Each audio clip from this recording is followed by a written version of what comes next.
മോണോക്രോട്ടോഫോസ്, അടുത്തൊരു സഹോദരൻ ക്ലോറിപെരിഫോസ്, അടുത്ത് പറഞ്ഞു പ്രൊഫലോഫോസ്. നിങ്ങൾ 4 പേര് പറഞ്ഞു, ഞാൻ ഈ 4 പേര് പറഞ്ഞു. ക്വിനാൽഫോസ്, മോണോക്രോട്ടോഫോസ്, പ്രൊഫലോഫോസ്, ക്ലോറിപെരിഫോസ്.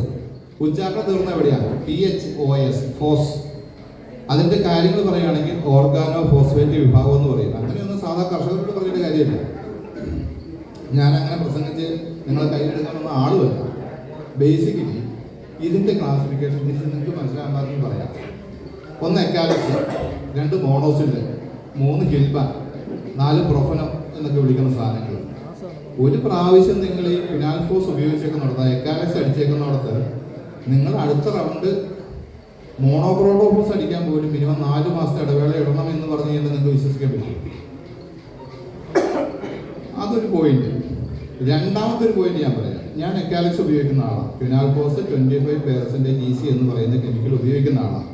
പക്ഷേ ഞാൻ ക്വിനാൽഫോസ് അടിച്ചേക്കുന്ന അല്ലെങ്കിൽ എക്കാലക്സ് അടിച്ചിരിക്കുന്ന ഒരു ചെടിയിൽ വീണ്ടും ഞാൻ ആ ക്വിനാൽഫോസ് എന്ന് പറയുന്ന കെമിക്കൽ ആവർത്തിക്കാറില്ല എന്ന് പറഞ്ഞാൽ വിശ്വസിക്കാൻ പറ്റുമോ? ഞാൻ എക്കാലക്സ് അടിച്ചിരിക്കുന്ന ഒരു ചെടിയിൽ വീണ്ടും ഞാൻ എക്കാലക്സ് അടിക്കുമ്പോൾ ആ ചെടി അവിടെ ഇല്ല. അതിന്റെ പോയിട്ട് വല്ല പിടികിട്ടിയോ? താങ്കളുടെ ചെടിക്ക് എന്ത് പ്രായമുണ്ട്?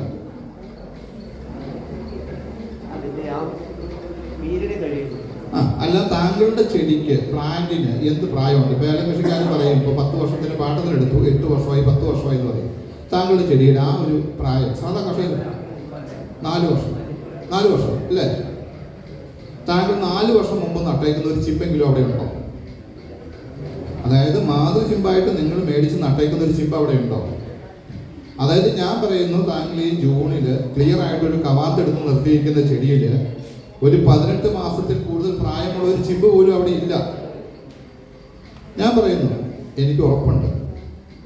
അപ്പോൾ ഈ 18 മാസത്തിനുള്ളിൽ ഞാൻ അവിടെ എക്കാലക്സ് ആവർത്തിച്ചിട്ടില്ലെങ്കിൽ ഇപ്പൊ നിൽക്കുന്ന ചിമ്പയിലേക്ക് ഞാൻ എക്കാലക്സ് കൊണ്ടേ കൊടുത്തിട്ടുണ്ടെങ്കിൽ അതൊരു പുതിയ അനുഭവം ആ ചെടികൾക്ക്. ഏകദേശം പിടികിട്ടിയോ? ഇതേ ഉള്ളൂ. അതായത് നമ്മൾ കൃത്യമായിട്ട് മൂലകങ്ങളുടെ ഒരു സപ്ലൈ കറക്റ്റ് ചെയ്ത് അതിനെ പരിപാലിക്കേണ്ട. അതായത് ഇപ്പോൾ നമ്മളൊരു മനുഷ്യനായിട്ട് നമ്മൾ ജീവിച്ചിരിക്കുമ്പോൾ ഒരു ദിവസം ഒരു 3 പ്രാവശ്യം നമ്മൾ ആഹാരം കഴിക്കുന്നു. പ്രാതൽ കഴിക്കുന്നു, ഉച്ചക്കത്തെ നമ്മൾ ആഹാരം കഴിക്കുന്നു, അത്താഴം കഴിക്കുന്നു. ഈ 3 നേരത്തെ ആഹാരം അത്യാവശ്യം സമീകൃതമായിട്ട് കഴിച്ച് നമ്മളെ കൊണ്ട് പറ്റുന്ന അത്യാവശ്യം നമുക്കൊരു വർക്കൗട്ട് വേണം. അത് മറ്റു പണികൾ ചെയ്യാൻ അല്ലെങ്കിൽ കൃഷിപ്പണികളോ ശാരീരികമായിട്ട് അധ്വാനിക്കാനോ കഴിയാത്തവർ വർക്കൗട്ട് ചെയ്യുന്നു. ജിമ്മിലും അതിലൊക്കെ പോയി വർക്കൗട്ട് ചെയ്യുന്നു, അല്ലെങ്കിൽ സ്പോർട്സിൽ ബാഡ്മിൻ്റൺ കളിക്കുന്നു, അല്ലെങ്കിൽ ക്രിക്കറ്റ് കളിക്കുന്നു, ഫുട്ബോൾ കളിക്കുന്നു. നമുക്ക് ഒരു വർക്കൗട്ടും കൂടി വേണം ഇതിനാണ്. ഇത്രയും കാര്യങ്ങൾ ചെയ്ത് പോയിക്കൊണ്ടിരിക്കുന്ന നോർമലി ജീവിച്ചിരിക്കുന്ന ഒരു ആളെ സംബന്ധിച്ച് ഇയാൾക്ക് ശരിക്കും പറഞ്ഞു കഴിഞ്ഞാൽ ഹോർമോണുകളുടെ ആവശ്യമില്ല. ഞാൻ പറയുമ്പോൾ പലപ്പോഴും ഇവിടെ സ്ത്രീകളും കൂടി സദസ്സിലുള്ളത് കൊണ്ട് ചിലപ്പോൾ അശ്ലീലമായിട്ടൊക്കെ ആൾക്കാർ കാണാവുന്ന 1-2 പോയിന്റുകൾ ഞാൻ പറയുന്നത്. 10-12 വയസ്സ് വരെ ഇപ്പം താങ്കളുടെ പുറകിൽ ഒരു സ്ത്രീയാണ് ഇരിക്കുന്നത്, പ്രായപൂർത്തിയ ഒരു സ്ത്രീ. ഇവരെല്ലാം തന്നെ ഒരു 12 വയസ്സ് വരെ കുട്ടികൾ എന്നൊരു ലേബലിൽ അറിയപ്പെടുന്നു. 12 വയസ്സ് വരെ.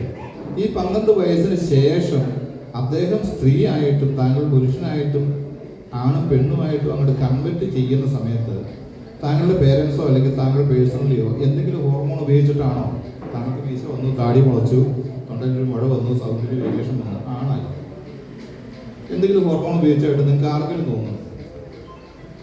അല്ലെങ്കിൽ ഒരു സ്ത്രീ ഒരു 12 വയസ്സ് ആയ ഒരു കുട്ടി കഴിഞ്ഞ് കഴിഞ്ഞിട്ട് അവർക്കൊരു വയസ്സറിയിക്കുക എന്നൊക്കെ നമ്മുടെ നാട്ടൻ പ്രയോഗത്തിൽ പറയും. അല്ലെങ്കിൽ ഒരു പെണ്ണായിട്ട് തിരിയുന്നു, കുട്ടി പെണ്ണായിട്ട് തിരിയുന്നു. എന്തെങ്കിലും ഹോർമോൺ കൊടുത്തിട്ടാണോ ഈ കാര്യം നടക്കുന്നത്? ലക്ഷത്തിൽ ചിലപ്പോൾ വിരലിലുണ്ടാവുന്ന ആൾക്കാർക്ക് ആവശ്യം വരുന്നതാണ് ഈ ഹോർമോൺ ട്രീറ്റ്മെന്റ്. പക്ഷെ നമ്മൾ ഏലം കൃഷിയിൽ ലക്ഷത്തിൽ പേർക്കും ഹോർമോൺ ട്രീറ്റ്മെന്റ് ചെയ്തുകൊണ്ടിരിക്കുന്നത്. ശരം നീളം വെക്കാൻ ഒരു ഹോർമോൺ, അതിൽ നിറയെ പൂവുണ്ടാവാൻ ഒരു ഹോർമോൺ, വലിപ്പം വെക്കാൻ ഒരു ഹോർമോൺ, ബൾക്ക് ഫ്ലവറിങ്ങിന് ഒരു ഹോർമോൺ, ജിബർലിക്ക് മുതൽ നൈട്രോബെൻസിൻ മുതൽ ഓക്സിൻ മുതൽ ഹോമോഗ്രാസനോൾ മുതൽ ഗ്യാസ്ട്രോണേറ്റ് വരെ അടിച്ച് കയറ്റിക്കൊണ്ടിരിക്കുകയാണ്. അവസാനം ഈ സാധനങ്ങൾ ഉപയോഗിച്ച് നിങ്ങളുടെ വീട്ടിൽ നിൽക്കുന്ന ഞർലാണി എന്ന് പറഞ്ഞു കഴിഞ്ഞാൽ അവർ തന്നെ അറിയില്ല ഏതായിരുന്നു. ജനിതക റീമാപ്പിംഗ് വരുന്നത്. അവർക്ക് ശരിക്കും എന്താ ചെയ്യേണ്ടത്? സമയാസമയങ്ങളിൽ ആഹാരം കൊടുക്കുക എന്നുള്ളത് ഏറ്റവും ബേസിക്. നിങ്ങൾക്ക് രാവിലെ അത്യാവശ്യം നിങ്ങളൊരു